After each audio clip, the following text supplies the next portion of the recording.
पितृपक्षाच्या प्रत्येक रात्री या 3 वेळी पितर आपल्या घरी नक्की येतात। मित्रांनो, लक्ष देऊ नये का? प्रत्येक रात्रीचा अंधार हा फक्त अंधार नसतो, त्यात अदृश्य लोकांची हालचालही दडलेली असते। जेव्हा पितृपक्ष येतो तेव्हा रात्रीचे हे क्षण आणखीन गूढ आणि रहस्यमय बनतात। आपले पूर्वज, ज्यांनी कधी काळी या पृथ्वीवर श्वास घेतला, ज्यांनी आपल्यासाठी तप केलं, ज्यांनी कुटुंब आणि वंशाची पायाभरणी केली, ते कोणत्या ना कोणत्या अदृश्य मार्गाने आपल्याकडे परत येतात। असं म्हटलं जातं की पितृपक्षात रात्रीच्या 3 विशेष वेळा अशा असतात जेव्हा आकाश आणि पृथ्वी यांच्यातील द्वार उघडतं। या घडाईच्या वेळी आपले पितर आपल्या वंशजांकडे पाहण्यासाठी येतात। हे पाहण्यासाठी की त्यांच्या संतती त्यांचं स्मरण करतात की नाही, त्यांच्यासाठी दिवा लावला आहे की नाही, त्यांच्या नावाने जल, अन्न आणि श्रद्धा अर्पण केली जाते की नाही। कल्पना करा, संपूर्ण घर शांत आहे, चहूकडे रात्रीच्या गडद सन्नाट्याने पसरलेला आहे, पण त्याच वेळी अंगणात पेटणाऱ्या दिव्याची ज्योत हसते, जणू काही अदृश्य उपस्थितीचा स्पर्श जाणवत आहे। हे तेच क्षण असतात जेव्हा आपले पितर जवळ येऊन बसतात। ते ना शब्दात बोलतात, ना डोळ्यानं दिसतात, पण त्यांचा आत्मा आपल्या घरात, आपल्या दारात आणि आपल्या अंगणात येऊन थांबतात। ते त्या 3 वेळी नक्की येतात कारण शास्त्रात स्पष्ट सांगितलं आहे की पितृपक्षाशिवाय जीवनाचं चक्र अपूर्ण आहे। म्हणूनच या रात्रींच्या त्या 3 वेळा जाणून घेणं ही फक्त माहिती नाही तर धर्म आहे। कारण जेव्हा आपण हे समजतो की आपले पितर कधी येतात, तेव्हाच आपण त्यांचे योग्य पद्धतीने स्मरण करू शकतो, त्यांचा आदर करू शकतो आणि त्यांचा आशीर्वाद मिळवू शकतो। हाच आशीर्वाद आपल्या संततीचं भविष्य उज्ज्वल करतो आणि हाच आशीर्वाद आपल्या जीवनातील अडचणी दूर करतो। आता आपण पुढे जाऊन सविस्तर जाणून घेऊ की त्या कोणत्या 3 वेळा आहेत जेव्हा प्रत्येक रात्री आपले पितर या पृथ्वीवर आपल्या घरी नक्की येतात। पण प्रेक्षक बंधूंनो, पुढे जाण्यापूर्वी मी तुम्हाला एक अत्यंत महत्त्वाची गोष्ट सांगतो, जी आपल्या प्राचीन धर्मग्रंथ गरुड पुराणात स्पष्टपणे नमूद केली आहे। पितृपक्षाच्या काळात कोणतीही कथा असो किंवा कोणताही कर्मकांड जर ते मध्येच सोडले तर ते फक्त ज्ञानापासून वंचित राहणे नाही, तर ते पापाच्या श्रेणीत येते। कारण अपूर्ण कथा आणि अपूर्ण श्राद्ध मनात संदेह, भ्रम आणि अपूर्ण सत्य सोडते, आणि हे अपूर्ण सत्य अनेकदा व्यक्तीला पितृदोष, कष्ट आणि दुःखाच्या दिशेने ढकलते। म्हणून तुम्हाला विनम्र विनंती आहे की ही कथा शेवटपर्यंत अवश्य ऐका, कारण ही फक्त एक कथा नाही तर पितृपक्षाची सत्यता आहे ज्यात तुम्ही तुमच्या कर्मांचे प्रतिबिंब पाहू शकाल। कदाचित या कथेतील एक शब्द, एक प्रसंग तुमच्या जीवनाची दिशा बदलू शकेल, तुम्हाला पापापासून वाचवू शकेल आणि तुम्हाला त्या अंधकारातून बाहेर काढू शकेल ज्यात तुम्ही अनावधानाने अडकू शकता। आणि जर तुम्ही खरे सनातनी असाल तर हे तुमचे धर्म आहे की पितृपक्षासारखे पवित्र संदेश फक्त स्वतःपुरते मर्यादित ठेवू नका, तर ते जास्तीत जास्त लोकांपर्यंत पोहोचवा। म्हणूनच हा व्हिडिओ लाईक करा, तुमच्या मित्र आणि कुटुंबियांसोबत शेअर करा आणि आमच्या चॅनलला सबस्क्राईब करायला विसरू नका, जेणेकरून पितृपक्षाशी संबंधित धर्म, सत्य आणि जीवनाच्या गूढ शिक्षण तुम्हाला सातत्याने मिळत राहतील। तर चला, श्रद्धा आणि विश्वासाने पितृपक्षाच्या या कथेची सुरुवात करूया। राजाने आपल्या दोन्ही राण्यांना म्हटलं, 12 वर्षे निघून गेली पण आपल्याला अद्याप संतान झालेलं नाही, आता तर आशाही क्षीण होत आहे। राण्यांनी हृदयावर ओझं घेऊन उत्तर दिलं, राजन, आम्हाला खेद आहे की आम्ही तुम्हाला उत्तराधिकारी देऊ शकलो नाही। तुम्ही इच्छित असाल तर आणखी एक विवाह करा। राण्यांच्या संमतीने राजाने 3रा विवाह केला आणि काही काळ 3ऱ्या राणीसोबत सुखाने राहू लागले, परंतु कालांतराने 3ऱ्या राणीकडूनही कोणतीही संतान झाली नाही। हे पाहून राजाचं मन उदास झालं। त्यांनी विचार केला, कदाचित दोष राण्यांमध्ये नाही तर माझ्यातच आहे। मी व्यर्थच राण्यांना एकत्र करत आहे आणि त्यांचं जीवन कष्टमय करत आहे। जर संतान होणं असतं तर एका राणीकडूनही झालं असतं, अनेक राण्यांमुळे काही लाभ नाही।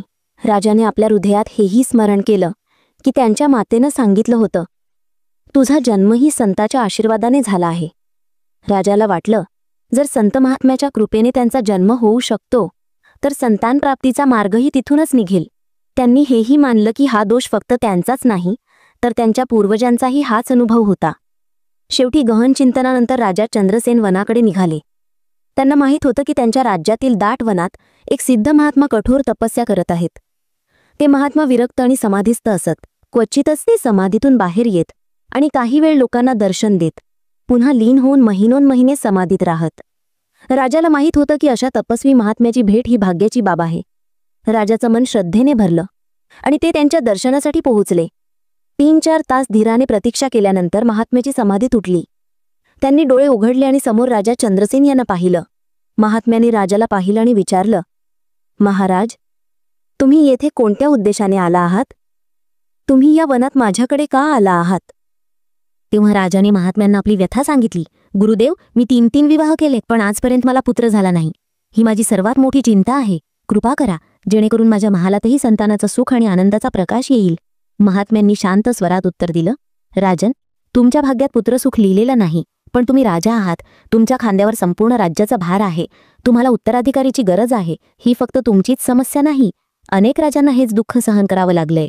कधी कधी याचं कारण भाग्य असतं, तर कधी स्वतः राजाची चूक. जे राजे मद्यपान करतात, वेश्यांच्या चरणी लीन राहतात, त्यांना पुत्र कसा मिळेल? राजाला धर्मात्मा असावं लागतं, एकनिष्ठ असावं लागतं. पुत्र हवं असेल तर एका पत्नीसोबत पवित्र जीवन जगावं लागतं. असो, आता या गोष्टी सोडा. प्रजेच्या भल्यासाठी मी तुम्हाला एक पुत्र देईन, पण यासाठी तुम्हाला परिश्रम करावे लागतील. एवढं बोलून महात्मा पुन्हा समाधीत जाऊ लागले. जाताना ते म्हणाले, राजन, आमच्याकडे एक पोपट आहे, तो तुमच्यासोबत घेऊन जा.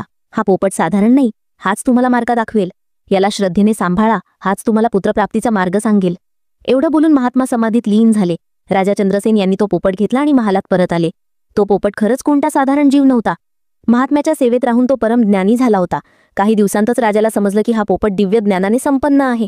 त्याच्यासमोर कोणताही विद्वान टिकू शकत नव्हता. राजाने हळूहळू त्या पोपटाकडून सल्ला घ्यायला सुरुवात केली. दरबारात जेव्हा जेव्हा कोणतीही कठीण समस्या येई, ज्यामुळे राजाचं मन गोंधळून जाई, तेव्हा तो आधी पोपटाशी सल्लामसलत करे आणि मग निर्णय जाहीर करी. चोर उचक्क्यांचे खटले असोत की न्यायाचा मोठा प्रश्न, पोपटाच्या सल्ल्याने राजाला कधीही अपयश आलं नाही. 1 वर्षाहून अधिक काळ लोटला. राजा पोपटासोबत राजकाज तर सांभाळत राहिला, पण पुत्रप्राप्तीची गोष्ट त्याच्या मनात कधी आलीच नाही. राजाने विचारलंही नाही आणि पोपटानेही स्वतःहून काही बोललं नाही. एके दिवशी मोठ्या राणीने राजाला आठवण करून दिली, राजन, तुम्ही हा पोपट विशेष कारणासाठी आणला होतात, राजकुमाराच्या प्राप्तीसाठी. आता वेळ आली आहे की तुम्ही त्याच्याकडे उपाय विचारावा. राजाला स्मरण झालं आणि त्याने पोपटाला म्हटलं, पोपटा, मी तुला विशेष उद्देशाने आणलं होतं. माझ्या 3 राण्या आहेत, पण मला पुत्र नाही. आता तरी काही मार्ग सांग. पोपटाने हसत उत्तर दिलं, लग्न करत जा. थांबायची वेळ मी स्वतः सांगेन. राजा गंभीर होऊन म्हणाला, पोपटा, तू माझ्याशी का गंमत करतोस? आधीच 3 राण्या आहेत. पोपट बोलला, राजन, खोटं बोलू नको. तुझ्या फक्त 3च राण्या नाहीत, तर तुझ्या 3 दास्याही राण्या आहेत. जगाला दाखवण्यासाठी त्या दास्या असतील, पण नात्याने तर खरी पत्नी बनते. लग्नाचे फेरे, जयमाला, उत्सव हे सगळं बाह्य आडंबर आहे. जर नातं नसेल तर पत्नी ही फक्त नावाची पत्नी असते, आणि जर नातं असेल तर दासी ही पत्नी असते. राजन, तुझं त्यांच्याशी नातं आहे. तू त्यांना राणी बनवण्याचं वचनही दिलं होतंस. तुझ्या नाकारण्याने किंवा मान्य करण्याने काही फरक पडत नाही.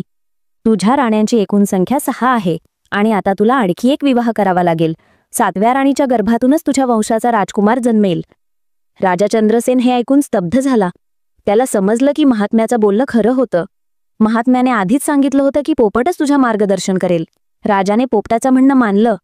त्याने आपल्या 3 आवडत्या दास्यांना राणीचा दर्जा दिला. राजाच्या मनात कोणतीही हरकत नव्हती, कारण त्याला समजलं होतं की 6 राण्यांपासून संतानसुख मिळणार नाही. मग राजाने शेजारच्या एका राजकुमारीशी 7वा विवाह केला. पण ईश्वराची लीला अप्रतिम आहे. विवाहानंतर 1 वर्षाने आश्चर्यकारकपणे पहिल्या राणीने पुत्राला जन्म दिला. राजा चकित होऊन पोपटाला म्हणाला, हे काय झालं?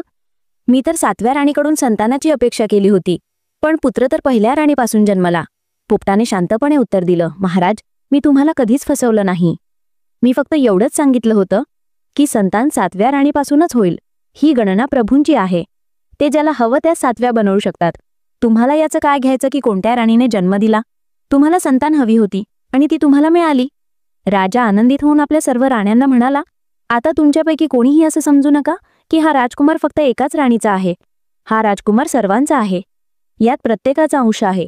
तुम्ही सर्व मिळून याची मतं आहात. सर्व राण्यांनीही त्याला आपला पुत्र मानून त्याचं पालनपोषण केलं. तो राजकुमार अत्यंत सुंदर आणि तेजस्वी होता. सर्वांनी समान भावनेने त्याचं लालनपालन केलं. काळ निघून गेला आणि राजकुमार सयाना झाला. त्याचं नाव आदित्य ठेवलं गेलं. जेव्हा आदित्य मोठा झाला, तेव्हा राजा चंद्रसेन यांनी त्याच्या विवाहाची चिंता करायला सुरुवात केली. पण शोध करूनही योग्य राजकुमारी सापडली नाही. तेव्हा राजाने पुन्हा पोपटाला म्हटलं, पोपटा, पहा, राजकुमारासाठी राजकुमारीचा शोध सुरू आहे. दरबारी पंडित लागले आहेत, पण कोणतीही यशस्वीता मिळाली नाही. तू ज्ञानी आहेस, भविष्य जाणतोस, काही उपाय सांग. पोपट विनम्रपणे म्हणाला, राजन, मी कधी सांगितलं की मला 12 वर्ष मागे पुढेचं ज्ञान आहे? मला फक्त काही दिवसांचं ज्ञान असतं. पण हो, मी तुमच्या आज्ञेचं पालन नक्की करीन. मीही राजकुमारासाठी राजकुमारीचा शोध घेईन. असं म्हणून पोपट उडाला. अनेक दिवस भटकंती करून पोपट परत आला आणि राजाला म्हणाला, महाराज, राजकुमार आदित्यसाठी एक अनुपम सुंदरी सापडली आहे. तिचं नाव चंद्रकला आहे. ती कलिंग देशाच्या राजाची कन्या आहे. पण हा विवाह शक्य वाटत नाही, कारण सुबोध हा तुमचा शत्रू आहे आणि तुमच्यापेक्षा कितीतरी अधिक शक्तिशाली आहे. माझं मत आहे की तुम्ही कोणत्याही साधारण राजकुमारीशी विवाह करून द्या. सर्व स्त्रिया ईश्वराने बनवलेल्या आहेत, सर्व समान आहेत. सुंदरता आणि साधारणतेत कोणताही भेद करू नये. राजाने गंभीरपणे उत्तर दिलं. पोपटा, तुझं म्हणणं खरं आहे. मी स्वतः अनुभवलं आहे. माझ्या राण्यांमध्ये राजकन्या होत्या आणि साधारण दास्याही होत्या. सर्व एकसमान निघाल्या. स्त्रियांमध्ये कोणताही भेद नाही. पण प्रश्न फक्त माझं मान्य करण्याचा नाही. आम्ही राजे आहोत आणि राजकुमाराचा विवाह पहिल्या राणीला शोभेल अशा राजकुमारीशीच व्हायला हवा. तू माझा परम हितैषी आहेस. काहीतरी उपाय कर जेणेकरून राजकुमार आदित्यचा विवाह त्या राजकुमारी चंद्रकलेशी होईल. पोपट म्हणाला, महाराज, एकदा पुन्हा विचार करा. कलिंगाचा राजा सुबोध तुमचा शत्रू आहे. विवाहाची गोष्ट मान्य केली तरी तो वैर बाळगू शकतो. पण तुम्ही माझं काहीच ऐकलं नाही आणि मलाच राजकुमारीकडे पाठवलं. पोपटाला समजलं की राजा आपल्या हट्टावर ठाम आहे. तो राजकुमार आदित्यचं एक सुंदर चित्र घेऊन उडाला आणि कलिंग राज्यात पोहोचला. राजमहालात जाऊन तो थेट राजकुमारी चंद्रकलाच्या कक्षात पोहोचला. राजकुमारीने पाहिलं की एक अद्भुत पोपट तिच्या कक्षात आला आहे. ती त्याला पकडण्यासाठी पुढे सरसावली. तेवढ्यात पोपट माणसासारखा बोलला, राजकुमारी, मी तुमचा शुभचिंतक आहे. मी बसंतीपूरहून आलो आहे आणि तिथल्या राजकुमार आदित्यचा संदेश घेऊन आलो आहे. पोपटाने राजकुमारीला चित्र दिलं. राजकुमारी आश्चर्यचकित झाली की पोपट माणसासारखा बोलू शकतो. चित्र पाहताच तिचं मन मोहित झालं. पोपट म्हणाला, हे आमच्या राज्यातील राजकुमार आदित्य यांचं चित्र आहे. असा सुंदर, सुशील आणि सत्यप्रिय राजकुमार या संसारात दुसरा नाही. जशी तुम्ही परम सुंदरी आहात तसाच तो परम तेजस्वी आहे. भगवंताने तुमच्या जोडीला विशेष रूपाने बनवलं आहे. पण तुमचं लग्न कठीण आहे, कारण दोन्ही राज्यांमध्ये जुनी शत्रुता आहे. राजकुमारी म्हणाली, हे कसं काय? चूक बापदादांच्या आणि भोगायचं आम्हाला? मला कोणाशीही वैर नाही. जुनी शत्रुता मिटवता येऊ शकते. मग तिने ठाम स्वरात सांगितलं, पोपटा, मी स्वतः ही शत्रुता मिटवेन. तुम्ही राजकुमाराला समजवा. मी लग्नाला तयार आहे. जिथे बोलवाल तिथे येईन. पोपट म्हणाला, ठीक आहे, मी पुढच्या आठवड्यात पुन्हा संदेश घेऊन येतो. पोपट तिथून निघाला. पण राजकुमारीचा अंगरक्षक हे सर्व पाहत होता. तो मनातून राजकुमारीवर प्रेम करत होता आणि काहीही करून तिच्याशी लग्न करू इच्छित होता. त्याला वाटलं की हा बोलणारा पोपटच त्याच्या मार्गातील काटा आहे. त्याने पाहिलं की राजकुमारी चित्राला हृदयाशी लावते, कधी त्याचं चुंबन घेते, कधी न्याहाळते. अंगरक्षकाला समजलं की राजकुमारीचं मन कोणावर तरी गेलं आहे आणि हे सर्व त्या पोपटामुळे घडत आहे. त्याने विचार केला, महालात राजकुमारीला हात लावणं शक्य नाही. ती जंगलातही जात नाही. एकच उपाय आहे, या पोपटाला पकडून नष्ट करायचं. इकडे पोपट परत राजदरबारात आला आणि राजाला म्हणाला, महाराज, मी राजकुमारी चंद्रकलेला भेटून येत आहे. ती राजकुमार आदित्याला मनापासून चाहते आणि लग्नाला तयार आहे. पण अडचण अशी आहे की कलिंगच्या दरबारात तुमचं नाव घेणंही अपराध आहे. विचार करा, जिथे तुमचं नाव घेण्यास मनाई आहे तिथली राजकुमारी लग्न करून आणणं हे केवळ स्वप्न आहे. राजा म्हणाले, जर राजकुमारी स्वतः लग्नाला तयार आहे तर यात अडचण काय आहे? पोपट शांत स्वरात म्हणाला, महाराज, राजा सुबोधच्या परवानगीशिवाय तुम्ही बारात कशी घेऊन जाऊ शकता? आणि समजा बारात घेऊन गेलात तरी याची काय खात्री की तो तुम्हाला आणि राजकुमाराला बंदी बनवणार नाही? माझं मत आहे की तुम्ही त्याच्या राज्यात जाण्याचा विचारच सोडा. राजा चंद्रसेन म्हणाले, पोपटा, आता तूच काही उपाय शोध. पोपट म्हणाला, महाराज, मी एकदा खूप कष्टाने राजकुमारीच्या कक्षात गेलो आणि सुखरूप परत आलो. पण याची खात्री नाही की पुन्हा गेल्यावरही सुरक्षित परत येईन. म्हणूनच मी सांगतोय, राजकुमारी आणि राजकुमाराच्या विवाहाचा विचार सोडा. राजा म्हणाले, पोपटा, काय बोलतोस? जर राजकुमारी खरंच राजकुमारावर प्रेम करत असेल तर तू असा उपाय शोध की ती महालाबाहेर येऊ शकेल. मग राजकुमार तिला घेऊन इथे येईल. एकदा ती आमच्या महालात आली की सुबोधच्या सैन्याशी सामना करू. पोपट म्हणाला, राजन, तुम्हाला माझं म्हणणं समजत नाही. तुम्ही फक्त तुमचा स्वार्थ पाहत आहात. कोणाला तरी संदेश घेऊन राजकुमारीकडे जावं लागेल की तिने ठरलेल्या ठिकाणी राजकुमाराला भेटावं. तेव्हाच हे शक्य आहे. पण यात धोका खूप मोठा आहे. राजाने ठाम स्वरात सांगितलं, पोपटा, जसं तू आधी गेलास तसंच पुन्हा जा आणि संदेश पोचव. सांग की राजकुमारी ठरलेल्या ठिकाणी राजकुमाराला भेटावी. पोपट म्हणाला, राजन, मी जाऊ शकतो, पण परत येईन याची खात्री नाही. राजकुमारीच्या कक्षाची पहारा इतकी कडक आहे की तिथून उंदीरही बाहेर निघू शकत नाही. राजा म्हणाले, मग कसली काळजी? जेव्हा तू कक्षात पोहोचू शकतोस तेव्हा बाहेर निघण्याचा उपायही शोधशील. राजकुमारीकडूनच मदत घे. पोपट म्हणाला, राजन, प्रत्येक ठिकाणी मदत शक्य नसते. जर राजकुमारीने मला मदत केली तर संशय निर्माण होईल आणि कदाचित स्वतः राजकुमारीलाही बंदी बनवलं जाईल. म्हणूनच मी सांगतोय, हा विचार सोडा. राजा रागाने म्हणाला. पोपटा, तू वारंवार व्यर्थ बोल का बोलतोस? मी राजा आहे आणि आदेश देतो की तू राजकुमाराचं पत्र घेऊन जा. पत्र राजकुमाराच्या भल्यासाठी योग्य रीतीने लिहून घे आणि ते पोहोचव. पोपटाला समजलं की आता राजाचं हृदय फक्त आपल्या पुत्राच्या सुखात बुडालं आहे. त्याला ना कोणाची सुरक्षा दिसत आहे, ना कोणाचं जीवन मौल्यवान वाटत आहे. निष्ठा निभावण्यासाठी पोपट पुन्हा उडाला. तो कलिंग राज्यात पोहोचला आणि राजकुमारी चंद्रकलाच्या कक्षात गेला. त्याने राजकुमारीला राजकुमाराचं पत्र दिलं. पत्र वाचून राजकुमारी खूप प्रसन्न झाली आणि थोडी चिंतेतही पडली. ती म्हणाली, पोपटा, तुला इतक्या लवकर यायला नको होतं. यावेळी माझ्या कक्षाची पहारा खूप कडक आहे. जर कोणी तुला पकडलं तर मीही तुझी रक्षा करू शकणार नाही. पोपट म्हणाला, राजकुमारी, जर खरंच माझ्यावर कोणतं संकट आलं तरी तुम्ही माझी मदत करू नका, कारण तुम्ही मदत केलीत तर तुम्ही स्वतः अडकाल.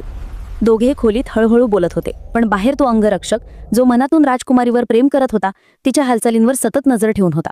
राजकुमारीला याची काहीच कल्पना नव्हती की तिचा अंगरक्षक तिच्यावर नजर ठेवतो आहे. अनेक दिवसांपासून ती आपल्या कक्षातून बाहेर पडली नव्हती, त्यामुळे तिला अंगरक्षकाची गरजही नव्हती. पण अंगरक्षकाच्या मनात दुष्ट विचार येत होते. तो फक्त संधीच्या शोधात होता की कधीतरी राजकुमारी जंगलात शिकारीला जाईल आणि तो आपली नीच इच्छा पूर्ण करेल. त्याला यानंतर फाशी मिळाली तरी काही हरकत नव्हती. मूर्ख अंगरक्षकाला हे समजलं नाही की जसं बेडूक कितीही उडी मारला तरी तो विहिरीतून बाहेर पडू शकत नाही. काहीच दिवसात पोपट पुन्हा राजकुमारीकडे आला. जेव्हा अंगरक्षकाने पाहिलं की हा पोपट पुन्हा राजकुमारीच्या कक्षात पोहोचला आहे, तेव्हा त्याने तलवार काढली. इकडे पोपट राजकुमारीकडून निरोप घेऊन उडणार होता, तेवढ्यात खिडकीतून बाहेर निघताना अंगरक्षकाने अचानक वार केला. पोपट राजकुमारीच्या डोळ्यांसमोर तडफडत प्राण सोडला. हे दृश्य पाहून राजकुमारीचं हृदय रागाने भरलं. तिला वाटलं आता याच क्षणी या दुष्टाचा वध करावा. पण तिला पोपटाचं बोलणं आठवलं. जर मी संकटात आलो तर गप्प राहा. राजकुमारीने राग गिळला, पण तिच्या हृदयात सुडाची ज्वाला धगधगू लागली. तिला समजलं की हा अंगरक्षक तिच्यावर वाईट नजर ठेवतो. बरं झालं की ती त्याच्यासोबत कधी बाहेर गेली नाही. राजकुमारी इतकी दुःखी झाली की तिने त्या रात्री जेवणही केलं नाही. ती बिछाण्यावर झोपली, पण तिच्या डोळक्यात झोप नव्हती. इकडे अंगरक्षक आपल्या वासनांवर नियंत्रण ठेवू शकला नाही. तो वारंवार खिडकीतून डोकावून राजकुमारीकडे पाहत होता. त्याला वाटलं की राजकुमारी जागी आहे आणि करवड बदलत आहे. त्याने मनात विचार केला की तिला पुरुषाच्या कमतरतेची जाणीव होत आहे. जर मी तिच्या जवळ जाऊन तिच्या बिछाण्यावर झोपलो तर ती माझा विरोध करू शकणार नाही. सकाळी लज्जेमुळे ती काही बोलणारही नाही. असा विचार करून तो हळूहळू राजकुमारीच्या कक्षात शिरला. त्याला काय माहीत की राजकुमारी आधीच सावध बसली आहे. तो बिछाण्याजवळ पोहोचताच राजकुमारीने पूर्ण ताकदीने तलवारीचा वार केला. क्षणार्धात अंगरक्षकाची मान धडावेगळी झाली. त्याला विश्वासच बसला नाही की राजकुमारी नंगी तलवार घेऊन झोपली असेल. तो तिथेच मारला गेला. राजकुमारीने सूड घेतला. मग तिने विलंब केला नाही. मध्यरात्री राजमहालाच्या गुप्तद्वारातून ती बाहेर निघाली आणि त्या ठिकाणी पोहोचली जिथे राजकुमार आदित्य तिची वाट पाहत होता. भेटताच ती म्हणाली, राजकुमार, आम्ही तुम्हाला भेटलो खरे, पण खूप मोठं नुकसान झालं आहे. तुमचा प्रिय पोपट मारला गेला आहे. मीही त्या दुष्ट सैनिकाचा वध केला आहे. आता नक्कीच हजारो सैनिक आमचा पाठलाग करत असतील. आपण वेळ वाया घालवू नये. तात्काळ बसंतपूरच्या दिशेने निघायला हवं. राजकुमारीने आणखी एक सल्ला दिला. आपण थेट मार्गाने जाणार नाही. थेट मार्गाने गेल्यास कलिंगचे सैनिक आपल्याला पकडू शकतात. आपण अनोळखी आणि कठीण मार्गांनी लपत छपत नगरात परतू. दोघांनी सावधपणे प्रवास सुरू केला. त्यांना भीती होती की राजकुमारीचा पिता राजा सुयोधन आपली सेना त्यांच्या मागे पाठवेल, म्हणून ते जंगलातील अरुंद आणि कठीण मार्गांवरून परतत होते. प्रवास कठीण होता. अजून अर्धाच रस्ता पार झाला होता की गडद रात्री झाली. पुढे जाणं शक्य नव्हतं. तेवढ्यात त्याने एक झोपडी दिसली ज्यात एक दिवा जळत होता. राजकुमार म्हणाला, पहा, जंगलात कोणीतरी राहतंय. कदाचित आपल्याला आज रात्री इथे आश्रय मिळेल. दोघंही झोपडीजवळ पोहोचले. तिथे एक अतिशय सुंदर युवती आणि तिची वृद्ध माता राहत होती. राजकुमारीला पाहून मनात संशय आला. ती म्हणाली, मला इथे काहीतरी बरोबर वाटत नाही. आपण दुसरी जागा शोधलेली बरी. पण राजकुमार म्हणाला, आता आपल्याला दुसरी जागा मिळणार नाही. रात्र इथेच काढावी लागेल. चला, यांच्याकडे आश्रय मागू. दोघंही वृद्धेकडे गेले आणि रात्रभर थांबण्याची विनंती केली. वृद्धा काही बोलणार त्याआधीच युवती म्हणाली, हो हो, तुम्हाला नक्कीच राहण्याची जागा मिळेल. कोणताही पाहुणा आमच्याकडे येऊन आश्रय मागेल आणि आम्ही त्याला नाकारू असं कधीच होणार नाही. आम्ही तुमच्या जेवणापिण्याची आणि झोपण्याची व्यवस्था करतो. पण ही दोघी मातापुत्री साधारण नव्हत्या. त्या जादूगारणी होत्या. युवतीचा स्वभाव व्यभिचारी होता. ती ज्याला पाहायची त्याला मिळवण्याची लालसा करायची. यावेळी तिची नजर राजकुमारावर स्थिरावली. थकलेल्या राजकुमार आणि राजकुमारीला एक खोली देण्यात आली जिथे फक्त एक खाट होती. दोघंही थकल्यामुळे खाटेवर पडताच गाढ झोपेत गेले. इकडे युवतीने आपल्या मातेला सांगितलं, आई, हा राजकुमार मला खूप आवडला आहे. आज मला याला माझ्यासोबत हवा आहे. वृद्धा, जी स्वतः अधर्मात बुडालेली होती, ती लगेच तयार झाली. युवतीने छलाने आधी राजकुमाराला ससा बनवलं आणि आपल्या खोलीत नेलं. मग तिने त्याला पुन्हा माणसाचं रूप दिलं. राजकुमार घाबरून म्हणाला, हे काय करत आहेस? तू माझ्यासोबत असं करणं चुकीचं आहे. मी आधीच विवाहित आहे. दुसऱ्या स्त्रीचा साथ घेणं माझ्यासाठी पाप आहे. युवती रागाने म्हणाली, जेवढं सांगितलं तेवढंच कर. जास्त विरोध केलास तर पोपट बनवून झुल्यात टांगून ठेवेन. राजकुमारीसाठी तडफडत राहशील. जर आज माझं ऐकलंस तर उद्या मी तुला मुक्त करेन. बिचाऱ्या राजकुमाराकडे आता काहीच पर्याय नव्हता. विवश होऊन त्याने तिचं म्हणणं मानलं. पण ती पापी युवती आपल्या वचनावर ठाम राहिली नाही. रात्र सरताच तिने राजकुमाराला पुन्हा ससा बनवलं. राजकुमार गयावया करत म्हणत राहिला, तू म्हणाली होतीस की तू मला मुक्त करशील, पण तू आपलं वचन मोडलंस जादूगारणी. मुलगी हसत म्हणाली, आता तू आयुष्यभर कधीच मुक्त होऊ शकणार नाहीस. इकडे सकाळ झाली तेव्हा राजकुमारी उठली. तिने पाहिलं की तिच्यासोबत राजकुमार नाही. तिने तात्काळ त्या मायलेकींना विचारलं, राजकुमार कुठे गेले? ते माझ्यासोबतच होते. दोघींनी कपटाने उत्तर दिलं, अरे तू स्वतः त्यांना मिठीत घेऊन झोपली होतीस. आता तुझ्याकडेच विचारायला हवं की राजकुमार कुठे गेले. आणि एक गोष्ट, आम्ही आता तुला यापुढे आश्रय देणार नाही. जितक्या लवकर शक्य असेल तितक्या लवकर इथून निघून जा. राजकुमारीने ठाम स्वरात सांगितलं, जोपर्यंत राजकुमार परत येत नाही तोपर्यंत मी इथून जाणार नाही. तेव्हा बुढी म्हणाली, अरे वेडी, जे झोपेत सोडून पळून जातात ते परत येत नाहीत. राजकुमार तुला सोडून पळून गेला आहे. आता परत जा. राजकुमारीला त्यांच्या बोलण्यावर विश्वास बसला नाही. पण हेही खरं होतं की राजकुमार तिथे उपस्थित नव्हता. माय मारी, तिला मानावं लागलं की राजकुमार कुठेतरी गेले आहेत. आता ती काय करणार? राजकुमारीने ठरवलं की ती स्वतः शोध घेईल. स्त्रीरूपात जंगलात फिरणं धोक्याचं होतं. तिने तात्काळ आपल्या पिशवीतून राजकुमाराचे कपडे काढले आणि घातले. कमरेला तलवार आधीपासूनच बांधलेली होती. आता ती एक सजलेला राजकुमार दिसू लागली. राजकुमाराच्या शोधात ती जंगलात खूप दूर निघून गेली. इकडे त्याच जंगलात पंतनगरचे राजा विशाल शिकारीसाठी आले होते. राजा हरिणाचा शोध घेत होते, पण दाट झुडपात लपलेला सिंह अचानक त्यांच्यावर तुटून पडला. सिंहाच्या हल्ल्यानं राजाची तलवार खाली पडली. ते सिंहाच्या जबड्यात अडकणारच होते तेवढ्यात राजकुमारीने ही दृश्य पाहिलं. ती धावत पोहोचली आणि आपल्या धैर्याने सिंहाचा वध केला. राजाचं प्राण रक्षण झालं. राजा विशाल थक्क झाले. त्यांना वाटलं की हा कोणता तरी राजकुमार आहे. ते म्हणाले, बेटा, आज तू माझं प्राणरक्षण केलंस. मी तुझ्या उपकारांची परतफेड कशी करू हे मला माहीत नाही. माझा कोणताही उत्तराधिकारी नाही. जर तू स्वीकारशील तर आजपासून मी तुला माझा उत्तराधिकारी जाहीर करतो.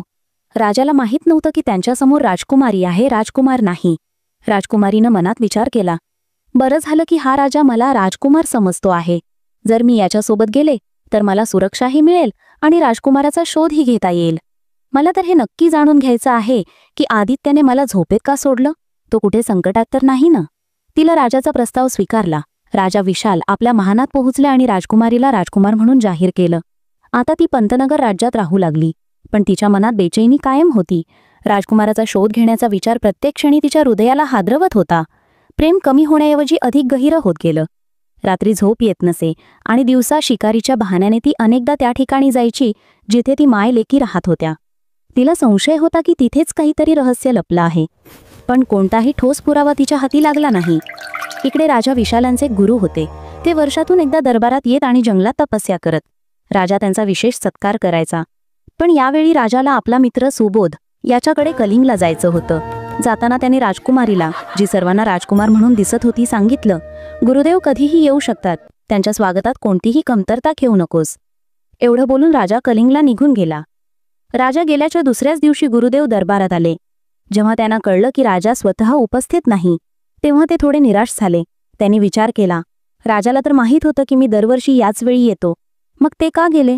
तेव्हा राजकुमारी, जी राजकुमाराचा वेश धारण करून होती, पुढे आली आणि विनम्रपणे म्हणाली, गुरुदेव, तुम्हाला इथे कोणत्याही प्रकारची असुविधा होणार नाही. राजकुमारी म्हणाली, महाराज, मी तुम्हाला राजाच्या खास शयनकक्षात ठेवतो. ही राजाची आज्ञा आहे आणि हेच योग्य शिष्टाचार आहे. गुरुदेव तिथेच थांबले. राजकुमारी पुढे म्हणाली, महाराज, मी तुमचे चरण दाबते. पण महात्म्याने डोळे बंद करत सांगितलं, जे रूप तू दाखवते आहेस ते तुझं खरं रूप नाही. तू स्त्री आहेस. माझ्या चरणांना स्पर्श करू नको, नाहीतर मला स्त्री स्पर्शाचा दोष लागेल. राजकुमारी चकित होऊन म्हणाली, गुरुदेव, जर तुम्हाला कळलं आहे की मी स्त्री आहे तर हेही माहीत असेल की मी राजा सुयोधनची कन्या आहे. मी माझ्या प्रिय राजकुमारासोबत पळून आले होते, पण राजकुमाराने मला झोपेत सोडलं आणि निघून गेला. कृपया सांगा माझा राजकुमार कुठे आहे? तो जिवंत आहे की नाही? महात्मा काही वेळ शांत राहून ध्यानात लीन झाले. मग म्हणाले, बेटी, तुझ्या राजकुमाराने तुला फसवलं नाही. तो स्वतःच फसवणुकीचा बळी झाला आहे. ती बुढी आणि तिची मुलगी जादूगारणी आहेत. त्यांनी राजकुमाराला ससा बनवून कैद केला आहे. राजकुमारी म्हणाली, गुरुदेव, कृपया काही उपाय सांगा ज्याने मी माझ्या राजकुमाराला मुक्त करू शकेन. महात्माने सांगितलं, बेटी, त्या बुढीच्या घराच्या मागील बाजूस एक ताडाच्या झाडावर एक हंडी टांगलेली आहे. त्या हंडीत त्यांची सारी जादूगिरी बांधलेली आहे. जर तू ती हंडी बाणानं फोडलीस तर त्यांची शक्ती नष्ट होईल आणि राजकुमार आपल्या मूळ रूपात परत येईल. मग तू त्याला सोबत घेऊन जाऊ शकशील. राजकुमारीनं प्रणाम करत सांगितलं, गुरुदेव, आशीर्वाद द्या की मी यशस्वी होऊन परत येईन. महात्म्यानं आशीर्वाद देत सांगितलं, बेटी, तुझं मन निर्मळ आहे. तुझ्या हृदयात कोणताही कपट नाही. तू नक्की यशस्वी होशील. आणि तुझं आणि राजकुमाराचं नातं तर स्वतः विधात्यानं लिहिलं आहे. कोणीही ते मिटवू शकत नाही. राजकुमारीनं वेळ न दवडता जंगलाकडे प्रस्थान केलं. ती बुढीच्या घराजवळ पोहोचली. तिला माहीत होतं की मध्यरात्री ती जादूगारणी मुलगी राजकुमाराला सशापासून माणसात बदलून त्याला जबरदस्तीने आपल्यासोबत ठेवते. तोच तिच्यासाठी योग्य अवसर असेल. ती मागच्या बाजूस लपून प्रतीक्षा करू लागली. मध्यरात्री झाल्यावर तिनं स्पष्ट ऐकले. राजकुमार जादूगरणीला म्हणत होता, मी आता तुझं ऐकू शकत नाही. तू फसवी आणि नीच स्त्री आहेस. मुलगी म्हणाली, तू काहीही बोल. आता तू मुक्त होऊ शकत नाहीस. जर आणखी नखरे दाखवले तर मी तुझ्या प्रिय राजकुमारीला उंदीर बनवीन. हे ऐकून राजकुमारीचे कान तवकारले. तिने तात्काळ आपले धनुष्य उचलले आणि हंडीला बाणाने भोसकले. हंडी तुटताच दोघे मायले की शक्तिहीन झाल्या. घाबरून मुलगी ओरडली, आई, आपली फसवणूक झाली. आपली शक्ती संपली. राजकुमारीनं कठोर स्वरात म्हटले, फसवणूक फक्त तुम्हीच करू शकता. आता तुमचा वेळ संपला आहे. फसवणूक किती मोठा गुन्हा आहे हे आता तुम्ही स्वतः जाणणार. इतके बोलून तिने राजकुमाराकडे पाहिले आणि म्हणाली, आता उशीर करू नका. या दुष्ट स्त्रियांना शिक्षा करा. राजकुमार आता आपल्या मूळ रूपात आला होता. तो अग्नीसारखा संतप्त झाला होता. दोघी मायलेकी पळून मागच्या बाजूला धावल्या. पण राजकुमारीनं लक्ष साधून बाण सोडला आणि क्षणार्धात त्यांचा अंत केला. राजकुमार त्या कैदेतून मुक्त झाला होता. राजकुमारी त्याला घेऊन पंतनगरच्या राजा विशाल यांच्याकडे पोहोचली. राजा विशाल यांना एकाच वेळी 2 राजकुमार दिसले तेव्हा ते चकित झाले. राजा विशाल यांनी विचारले, बेटा, हा दुसरा राजकुमार कोण आहे? तेव्हा राजकुमारीने विनम्रपणे सारी कथा सांगितली. महाराज, मी कोणता राजकुमार नाही तर राजकुमारी आहे. मी तुमच्या मित्र राजा सुयोधन यांची कन्या आहे. हे बसंतीपूरचे राजकुमार आदित्य आहेत आणि माझे होणारे पती आहेत. माझ्या वडिलांचा आणि त्यांच्या राज्याचा जुना वैरामुळे मला इथपर्यंत यावे लागले. आता मी तुम्हाला वडील मानले आहे. आता तुम्ही माझे लग्न करून द्या किंवा माझ्या वडिलांप्रमाणे मला त्याग करा. राजा विशाल गहन विचारात पडले. ते म्हणाले, बेटी, मी तुला माझा वारसदार बनवले होते कारण तू माझे प्राण वाचवले होतेस. तू माझ्यासाठी फक्त वारसदार नाही तर माझ्या संताना समान आहेस. मी तुला कसं सोडू शकतो? आणि तुझ्या वडिलांचा प्रश्न आहे, त्यांना कोणता अधिकार आहे की त्यांनी तुला स्वीकारू नये? मी स्वतः त्यांना बोलवणार आणि विवाहाला हजर करणार. राजा विशाल यांनी विवाहाचा मुहूर्त ठरवला. आसपासच्या सर्व राजांना निमंत्रण पाठवण्यात आलं. राजा सुबोध आणि राजा चंद्रसेन यांनाही निमंत्रण पाठवण्यात आलं. ते आपल्या मुलाच्या विवाहाला हजर झाले. हळूहळू विवाहाचा शुभ दिवस येऊन ठेपला. राजा महाराजा विशाल यांच्या दरबारात आले. विवाहाच्या वेळी राजा सुबोध यांनी कन्येकडे पाहून म्हटलं, ही मुलगी तर माझ्या मुलीसारखी दिसते. ती कुठे गेलीये कोण जाणे. आज मला भेटली असती तर मी तिचं लग्न मोठ्या थाटामाटात केलं असतं. तेव्हा राजा विशाल हसत म्हणाले, महाराज, याला आपली मुलगी मानून आशीर्वाद द्या. राजा सुबोध आशीर्वाद देण्यासाठी पुढे सरसावले तेव्हा त्यांच्या डोळ्यातून अश्रू वाहू लागले. राजकुमारी म्हणाली, बाबा, मी तुमच्या डोळ्यात अश्रू पाहू शकत नाही. मीच तुमची मुलगी चंद्रकला आहे. जर तुम्हाला माझं दोषी वाटत असेल तर मला शिक्षा करा. राजा सुबोध यांचा आवाज कापरा झाला. ते म्हणाले, बेटी, मी तुला शिक्षा कशी देऊ शकतो? माझ्याकडे तुझ्याशिवाय दुसरं कोण आहे? तू बरोबर केलंस की पळून जाऊन तुझ्या आयुष्याचा निर्णय घेतलास. तू माझे बंद डोळे उघडलेस. मग मोठ्या आनंदाने राजकुमार आदित्य आणि राजकुमारी चंद्रकला यांचा विवाह संपन्न झाला. विवाहानंतर राजकुमार आपल्या नगराला परत निघाले. त्यांचे वडील स्वतः त्यांना घ्यायला आले होते. तिथे राजकुमारीचे वडील म्हणाले, माझ्याकडे दुसरी कोणतीही संतान नाही. आता हे राज्यही मी आदित्यला सोपवतो. बेटा, तुम्ही दोघांनी शतकानुशतकांची वैर मिटवली. अशा प्रकारे राजकुमार आणि राजकुमारीला एक नव्हे तर 3 राज्यांचा कार्यभार मिळाला. ते धर्म आणि प्रेमाने राज्य करू लागले आणि प्रजा आनंदाने राहू लागली. प्रिय दर्शकांनो, या संपूर्ण कथेत जे गहन भाव दडले आहेत ते फक्त एका राजकुमार आणि राजकुमारीच्या संघर्षाची गाथा नाहीयेत, तर आपल्या जीवनाशी आणि विशेषतः पितृपक्षाच्या पवित्र काळाशी गहिरे संदेश देखील देतात. पितृपक्ष हा तो काळ आहे जेव्हा आपण आपल्या पूर्वजांना स्मरतो, त्यांच्याप्रती श्रद्धा अर्पण करतो आणि त्यांनी दिलेल्या शिकवणी स्वीकारण्याचा संकल्प घेतो, जे आपल्याला योग्य मार्ग दाखवतात. पहिली शिकवण आपल्याला मिळते ती म्हणजे छळ आणि कपट कधीही टिकत नाही. ज्या प्रकारे त्या जादूगरणी माईलेकीने आपल्या कुटिलतेने आणि जादूने राजकुमाराला बंधक बनवलं, तो छळ फार काळ टिकू शकला नाही. शेवटी सत्य आणि धर्माचा विजय झाला. पितृपक्षाचा हा संदेश आहे की आपले पितर आपल्याला पाहत असतात. जर आपण छळ, पाप किंवा कपटाचा मार्ग स्वीकारला तर त्याचा नाश निश्चित आहे. पितरांना प्रसन्न करण्याचा खरा उपाय म्हणजे आपण धर्माच्या मार्गावर चालावं, सत्याचा साथ द्यावी आणि कपटापासून दूर राहावं. ज्याप्रमाणे हंडी भेटताच सारा मायाजाल तुटा, त्याचप्रमाणे पितरांचा आशीर्वाद पाप आणि छलाच्या बेड्या तोडून आपल्याला जीवनाची खरी स्वातंत्र्यता देतो.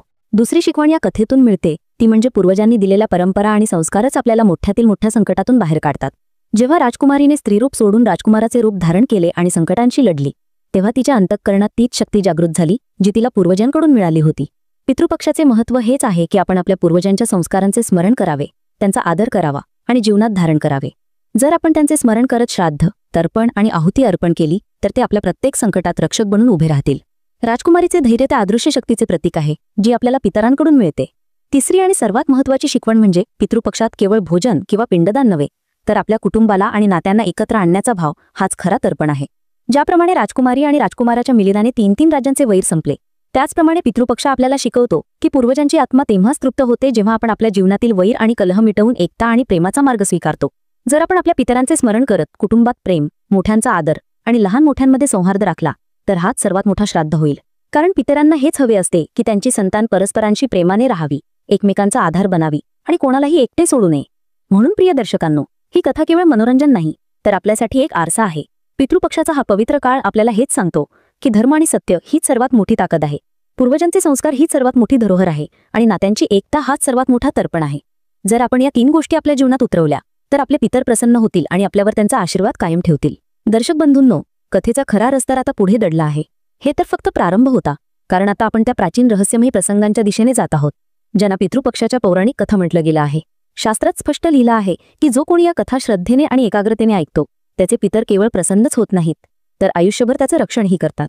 विचार करा, ज्या पूर्वजांनी तुम्हाला ही जीवन दिलं ते स्वतः तुमच्या घरी येऊन आशीर्वाद देतात. यापेक्षा मोठं पुण्य कोणतं असू शकतं?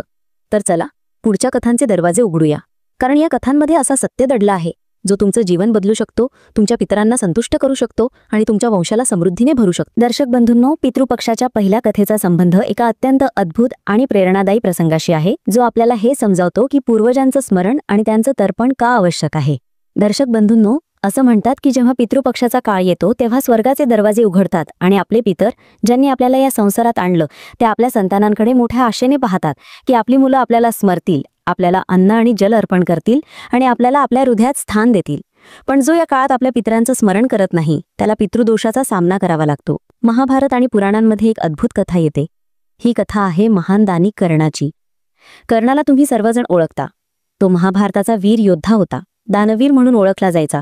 आयुष्यभर त्याने कोणालाही रिकाम्या हाताने परत पाठवले नाही. ज्याने जे मागितले ते त्याने दिले, मग ते त्याचे कवच कुंडल असो व त्याचे जीवन. पण दर्शक बंधूंनो, हाच कर्ण जेव्हा महाभारताच्या युद्धानंतर स्वर्गलोकात पोहोचला तेव्हा तिथे एक आश्चर्यकारक घटना घडली. स्वर्गात कर्णाला जो भोजन मिळाला तो सोन्या रत्नांचा होता. थळ्यांमध्ये अन्नाऐवजी सोने, चांदी आणि हिरे माणके वाढले होते. कर्ण चकित झाला. त्याने देवतांना विचारले, हे कसले भोजन आहे? मनुष्याला तर अन्न हवे, पाणी हवे, पण मला सोने आणि चांदी वाढली जात आहे. तेव्हा देवतांनी उत्तर दिले, हे कर्णा, आयुष्यभर तू खूप दान केले, कोणालाही रिकाम्या हाताने परत पाठवले नाहीस, पण तो आपल्या पितरांना अन्न आणि जलाचा तर्पण केला नाहीस. तू दानात सर्व काही दिले, पण पितरांना जल आणि भोजन दिले नाहीस. याच कारणाने आज तुला स्वर्गात अन्नाऐवजी सोने आणि चांदी मिळत आहे. हे ऐकून कर्ण खूप दुःखी झाला. त्याने विनंती केली, हे देवतांनो, मला एकदा पृथ्वीवर जाण्याची संधी द्या. मी माझ्या पितरांसाठी अन्न आणि जलाचा तर्पण करू इच्छितो. मला त्यांच्या आत्म्याला संतुष्ट करायचे आहे. त्याची प्रार्थना ऐकून देवतांनी कर्णाला 15 दिवसांसाठी पृथ्वीवर परतण्याची परवानगी दिली. हे तेच 15 दिवस होते ज्यांना आज आपण पितृपक्ष किंवा श्राद्ध पक्ष म्हणून ओळखतो. कर्णाने पृथ्वीवर येऊन श्राद्ध केले, पिंडदान केले, अन्न आणि जल अर्पण केले. त्याने आपल्या पितरांना प्रसन्न केले आणि तेव्हाच त्याच्या आत्म्याला शांती मिळाली.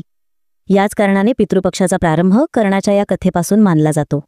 ही कथा आपल्याला शिकवते की माणूस कितीही दानी असला तरी जर त्याने आपल्या पूर्वजांचे स्मरण केले नाही त्यांच्यासाठी तर्पण केले नाही तर त्याचे दान अपूर्णच राहते. म्हणूनच शास्त्रात सांगितले आहे की पितृपक्षाच्या दिवसात आपल्या पितरांसाठी अन्न, जल आणि तर्पण करावे.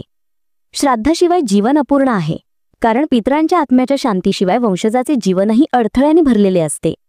जेव्हा कर्णासारख्या महान दानीलाही पितरांचे श्राद्ध न केल्यामुळे सोने आणि चांदी खाण्यास भाग पडले, तर विचार करा, आपण सामान्य माणसे जर पितरांचे स्मरण केले नाही तर आपल्याला किती अडचणींना सामोरे जावे लागेल. याच कारणाने ऋषीमुनींनी पितृपक्षाच्या 16 दिवसांना विशेष महत्त्व दिले आहे. या दिवसांत केलेले श्राद्ध थेट पितरांपर्यंत पोहोचते आणि त्यांच्या आशीर्वादाने घरात सुख, समृद्धी आणि शांती येते. ही कथा केवळ एक घटना नाही, तर एक गहरी शिकवण आहे की दान केवळ समाजासाठी नसते. सर्वप्रथम दान आपल्या पितरांसाठी असते, कारण त्यांच्यामुळेच आपले अस्तित्व आहे. जर आपण त्यांना विसरलो तर आपण सर्व काही गमावले. दर्शक बंधूंनो, कर्णाची ही कथा ऐकताच हृदयात एक भावना जागृत होते की आपण आपल्या पितरांप्रती कृतज्ञ असले पाहिजे. जेव्हा जेव्हा पितृपक्ष येईल तेव्हा आपण मनापासून त्यांचे स्मरण करायला हवे. दिवा लावून, अन्न आणि जल अर्पण करून, दान करून आपण त्यांच्या आत्म्याला तृप्त करायला हवे. तेव्हाच आपल्या जीवनात खरी समृद्धी येईल. दर्शक बंधूंनो, दुसरी कथा पितृपक्षात राजा हरिश्चंद्र यांच्याशी जोडली जाते. ही कथा इतकी गहिरी आहे की ती ऐकताच हृदय हेलावून जाते आणि आत्म्यापर्यंत झणझणून टाकते. राजा हरिश्चंद्र यांचे नाव तुम्ही नक्कीच ऐकले असेल. ते सत्य आणि धर्माचे प्रतिमान होते. त्यांची ओळख अशी होती की ते आपल्या वचनापासून कधीही मागे हटले नाहीत. मग परिस्थिती कशीही असो, कुटुंब तुटले तरी चालेल, राजपाट गेले तरी चालेल, त्यांना भीक मागावी लागली किंवा दास बनावे लागले तरी त्यांनी धर्म आणि वचन कधीच सोडले नाही. कथा सांगते की एकदा ऋषी विश्वामित्रांनी राजा हरिश्चंद्र यांची परीक्षा घ्यायचे ठरवले. त्यांनी त्यांच्याकडे एका विशाल यज्ञासाठी दक्षिणा मागितली. राजा हरिश्चंद्र म्हणाले, हे मुने, मी जो वचन देतो ते पाळतो. तुम्ही जे मागाल ते मी नक्की देईन. मुनींनी त्यांच्याकडून संपूर्ण राज्यच दक्षिणा म्हणून मागितले. धर्मनिष्ठ राजाने कोणताही संकोच न करता आपले राज्य ऋषींना दिले. राजा, त्यांची राणी तारामती आणि त्यांचा पुत्र रोहिताश्व यांना तिघांना राज्यातून बाहेर पडावे लागले. ते अयोध्येतून निघून काशीला पोहोचले, पण मुनींनी सांगितले की अजून दक्षिणा पूर्ण झाली नाही, तुम्हाला सुवर्ण द्यावे लागेल. आता निर्धन झालेल्या हरिश्चंद्रांना सुवर्ण कुठून आणायचे? तेव्हा मुनींनी आदेश दिला की जे धन मिळेल ते घेऊन या. दक्षिणा चुकवण्यासाठी राजाने आपली पत्नी आणि पुत्राला विकण्याचा निर्णय घेतला. कल्पना करा, एक राजा जो कधी असीम संपत्तीचा स्वामी होता, तो आज आपली पत्नी आणि संतान विकण्यास मजबूर आहे, केवळ यासाठी की त्याने वचन दिले होते आणि सत्याचे पालन करायचे होते. तारामती आणि रोहिताश्व यांना एका ब्राह्मणाने विकत घेतले. जेव्हा राजाने उरलेले धन जमवण्याचा प्रयत्न केला तेव्हा त्यालाही श्मशानाचा रक्षक म्हणून विकले गेले. आता राजा हरिश्चंद्र श्मशानात काम करू लागले. त्यांचे काम होते मृतदेह जाळण्याचे कर वसूल करणे. कालांतराने एके दिवशी त्यांची पत्नी तारामती आपल्या मृतपुत्राच्या देहासह श्मशानात पोहोचली. होय, त्यांचा पुत्र सर्पदंशाने मरण पावला होता. आता त्या दृश्याची वेदना कल्पना करा. आई रडत रडत बिथरलेली आणि समोर तोच पिता उभा आहे जो आता श्मशानाचा दारोगा बनला आहे. जेव्हा तारामतीने आपल्या पुत्राचे अंत्यसंस्कार करायचे ठरवले तेव्हा राजा हरिश्चंद्र यांनी कठोर स्वरात सांगितले, आधी कर भरा, मगच तुमच्या पुत्राचे दाह संस्कार करा. हा माझा धर्म आहे. मी माझ्या वचनापासून मागे हटू शकत नाही. त्या क्षणी धरती रडली, आकाश कापले, देवता व्याकुळ झाले. एक पिता जो आपल्या पुत्राचा देह पाहतो आहे, एक पती जो आपल्या पत्नीचे अश्रू पाहतो आहे, तरीही आपला धर्म आणि वचन पाळण्यासाठी कठोर बनला आहे. हे दृश्य विश्वाच्या इतिहासात अद्वितीय आहे. त्याच वेळी देवतांचा प्रकट होणे झाले. इंद्रदेव आणि ब्रह्मदेव प्रकट होऊन राजाला म्हणाले, हे हरिश्चंद्र, ही तुझी परीक्षा होती. तू धर्म आणि सत्याच्या मार्गावर चालत असह्य कष्ट सहन केले, पण वचनापासून डगमगलो नाहीस. हाच खरा धर्म आहे. तुझ्या या त्यागामुळे तुला अमरत्व प्राप्त होईल. तुझे नाव युगानुयुगे सत्य आणि धर्माचे प्रतीक बनून जिवंत राहील. राजा हरिश्चंद्र यांचा हा प्रसंग पितृपक्षात सांगितला जातो, कारण तो आपल्याला हे स्मरण करून देतो की धर्माचे पालन हाच सर्वात मोठा तर्पण आहे. पितरांना प्रसन्न करण्याचे सर्वात मोठे साधन केवळ अनुष्ठान नव्हे, तर आपल्या जीवनात सत्य, वचन आणि धर्माचे पालन करणे आहे. दर्शक बंधूंनो, या कथेचा आणखी एक गहिरा पैलू आहे. असे म्हणतात की जेव्हा आपण पितृपक्षात श्राद्ध करतो तेव्हा केवळ भोजन आणि जल अर्पण करणे पुरेसे नाही. आपल्याला आपले जीवनही धर्ममय बनवावे लागते. जर आपण खोटेपणा, ढोंग आणि अधर्मात गुंतून पितरांचे तर्पण करतो तर ते तर्पण अपूर्ण राहते. पण जर आपण सत्य आणि धर्माच्या मार्गावर चालत आपल्या पितरांचे स्मरण करतो तर ते नक्कीच प्रसन्न होतात. राजा हरिश्चंद्र यांची वेदना आपल्याला शिकवते की जीवनात कोणत्याही परिस्थितीत आपण आपल्या धर्मापासून विचलित होऊ नये. पितृपक्षाचा हाच संदेश आहे की पूर्वजांनी स्मरण करताना त्यांनी दाखवलेल्या धर्ममार्गाचे अनुसरण करणे तितकेच आवश्यक आहे. कल्पना करा, जर हरिश्चंद्र यांनी आपल्या पुत्राचा मृतदेह पाहून नियम तोडले असते तर ते आपल्या वचनापासून भटकले असते, पण त्यांनी तसे केले नाही. म्हणूनच ते आजही सत्यवादी हरिश्चंद्र म्हणून ओळखले जातात. हाच तो संदेश आहे जो पितृपक्षाची दुसरी कथा आपल्याला देते. सत्य हाच सर्वात मोठं श्राद्ध आहे. धर्म हाच सर्वात मोठे तर्पण आहे. दर्शक बंधूंनो, तिसरी कथा भीष्म पितामह यांच्याशी निगडीत आहे, जी आपल्याला पितृऋण आणि धर्मपालनाची खोली समजावते. भीष्म पितामह हे महाभारतातील असे पात्र आहेत ज्यांचे जीवनच त्याग आणि कर्तव्याचा पर्याय आहे. त्यांचा जन्म गंगा आणि शांतनू यांच्यापासून झाला होता. जेव्हा शांतनू यांनी सत्यवतीशी विवाह करण्याची इच्छा व्यक्त केली तेव्हा सत्यवतीच्या वडिलांनी अट घातली की त्यांच्या संततीलाच हस्तिनापूरचा राजा बनवला जाईल.